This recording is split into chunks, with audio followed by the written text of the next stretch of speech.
Hoy en día, donde la tecnología avanza de manera más rápida, los circuitos flexibles son cada vez más usados. Por ello, la importancia de realizar una tinta conductiva suficientemente flexible para ser modificada individualmente de acuerdo a los propósitos, necesidades, grupos, objetivos e ideas de las personas.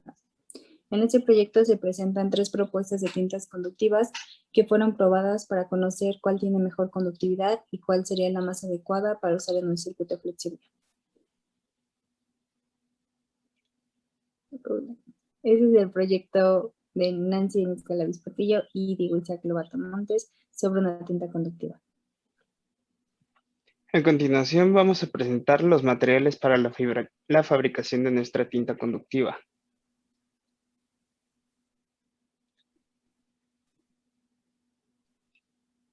Mediante mezclas homogéneas de solutos derivados del carbono y solventes que disolverán los mismos, ya que normalmente el solvente es el que concentra la mayor cantidad en la disolución. El espesor de las pistas y la concentración de grafito, ceniza y carbón, debido a que estos derivados del carbono son grandes conductores de electricidad, y la razón de que esto sea así se encuentra en los enlaces de sus átomos.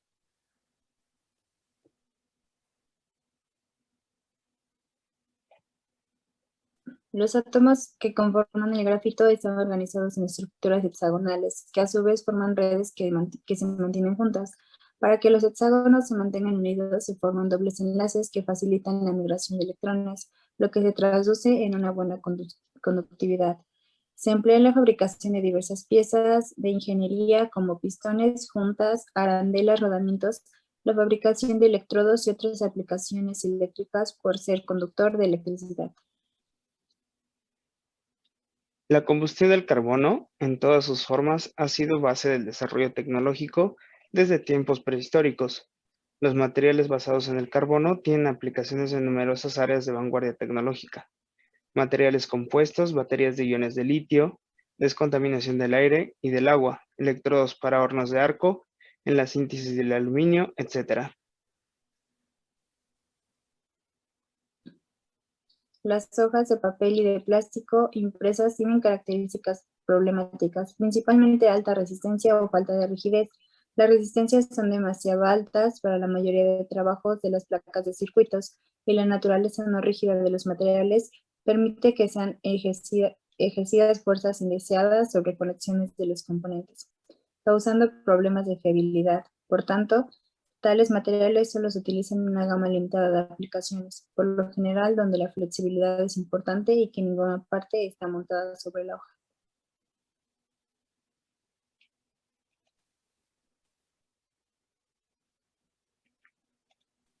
La caracterización de las tintas conductivas se realizó con 3 tipos de derivados del carbono. Entre ellos se destacan el grafito, la ceniza de carbón y el carbón, que complementados con un disolvente se pudo llegar a la creación de una disolución que tenga las propiedades necesarias para conducir el voltaje necesario a los componentes de salida. El grafito es un elemento clave para la conductividad eléctrica, ya que resiste la corrosión, tiene capacidad de resistir choques térmicos, tener resistencia eléctrica y, por supuesto, ser un excelente conductor de electricidad, porque contiene la humedad. El resto de los componentes utilizados para la fabricación de las tintas conductivas son derivados del carbono. Es precisamente la propiedad de pasar a aislar a conducir dependiendo de la carga eléctrica lo que hace que los semiconductores sean ideales para construir componentes como procesadores. Como se puede visualizar en la presentación, ya tenemos nuestras mezclas homogéneas de grafito, ceniza vegetal y carbón vegetal. Todas estas con las bases de carbono que se mencionó anteriormente y diluidas con barniz y acetona. Ahí pasamos a la fabricación del circuito en la placa de policarbonato. Las pistas para las conexiones fueron construidas en una lámina de policarbonato de 6 milímetros, utilizando las tintas conductoras fabricadas.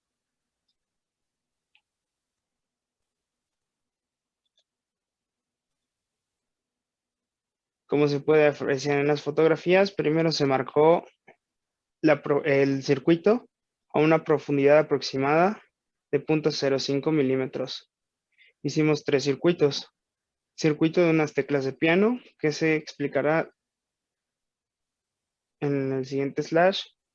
El encendido de un LED básico y el encendido de un LED con un 555. Pasaremos a la explicación de la caracterización de nuestro circuito y la implementación ya con la tinta conductiva.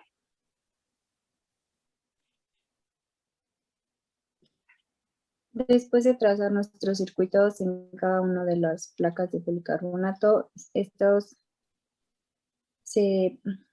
a estos se les agregó la tinta conductiva en cada camino, como se puede ver aquí, y después se pusieron los componentes.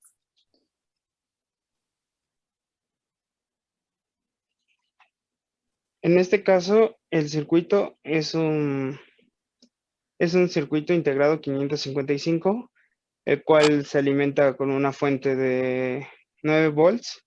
La idea principal de este proyecto es generar una onda que con una frecuencia tal que el sonido emitido por la membrana del parlante sea parecido al que se obtiene cuando se oprimen las teclas de un piano.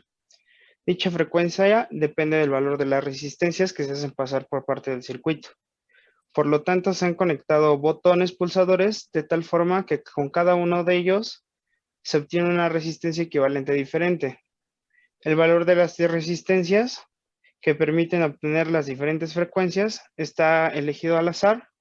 Cada una de ellas se ha escogido con tal forma de que el circuito pueda generar tonos correspondientes a los de un piano. El elemento de salida del circuito es un parlante de 8 ohms. Esto permite establecer la diferencia fundamental entre los diferentes tipos de instrumentos. En este caso, cuando nosotros realizamos la caracterización, tuvimos complicaciones debido a que la tinta conductora no era lo suficientemente, digamos que en cuanto a espesor no estaba suficientemente pareja, y aparte el voltaje en la salida se veía muy mermado por todas las resistencias que tenemos y la resistividad que de por sí tiene el grafito. Entonces, esta práctica prácticamente no se pudo efectuar. Cambiamos el voltaje a una fuente de 24 volts, obteniendo prácticamente el mismo resultado. Probamos en esta imagen, se puede observar donde intentamos prender un LED y ese sí lo pudo prender. Pasaremos a los siguientes circuitos. El circuito de encendido de un LED es como el circuito más básico que podemos hacer para asegurarnos de que nuestra tinta conductiva funciona. Este solo consta de un pulsador, un LED y una resistencia, y también para alimentarlo se ocupó una pila de 9 volts. Como podemos ver en la imagen, este circuito pasa el voltaje hacia el LED para que se pueda encenderse, y así podemos comprobar que nuestra tinta conductiva en realidad funciona. Nuestro otro circuito es un monoestable de 555. Para este se ocupó un circuito integrado 555, una resistencia, un capacitor de 1 nanofaradio y otro de 470 microfaradios, y dos resistencias de 10 kilos. Como sabemos, el 555 es un circuito integrado cuya función primordial es la de producir pulsos de temporización, y además puede funcionar como oscilador. En este caso, como sabemos, es un monoestable. Entonces, dependiendo de los valores que nosotros pongamos de nuestras resistencias y nuestros capacitores, va a ser el tiempo con el que va a estar encendido nuestro LEDcito. Y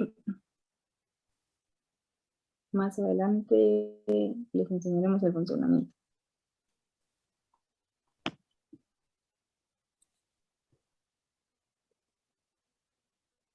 Aquí se puede ver nuestro circuito ya armado.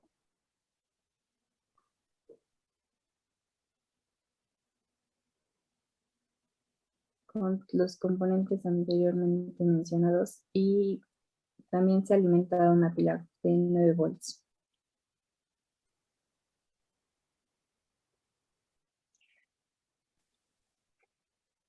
Para la fabricación de nuestros circuitos se realizaron circuitos de prueba adicionales, donde simplemente se hacía un circuito donde se le ingresaba el voltaje de 24 volts en este caso. Se medía si en verdad nuestra tinta conductiva era funcional. Entonces a la entrada metíamos 24 y a la salida deberíamos de obtener 24. En este caso con el multímetro podemos apreciar que nuestra tinta, al menos con el grafito, sí funcionaba.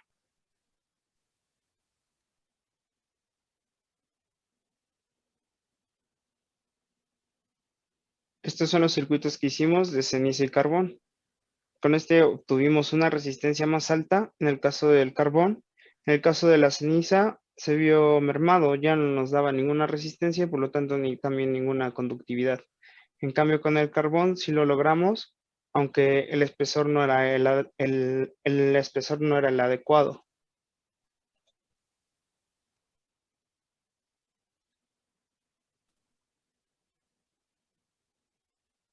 Para estos circuitos de prueba, aproximadamente del carbón estábamos manejando arriba de 1 milímetro de espesor, mientras que de la ceniza entre 0.4 y 0.8 milímetros. Sin embargo, tampoco funcionó.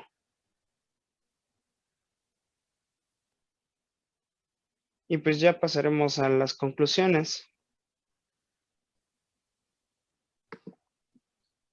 Como conclusiones podemos decir que en este caso de las tres cintas conductivas que hicimos, el que mejor funcionó fue el grafito con el barniz. Los otros tal vez faltan un poco de pruebas o bajar el espesor de nuestras pistas para asesorarnos de que realmente puedan ser un buen conductor, pero concluimos que definitivamente la ceniza no lo era.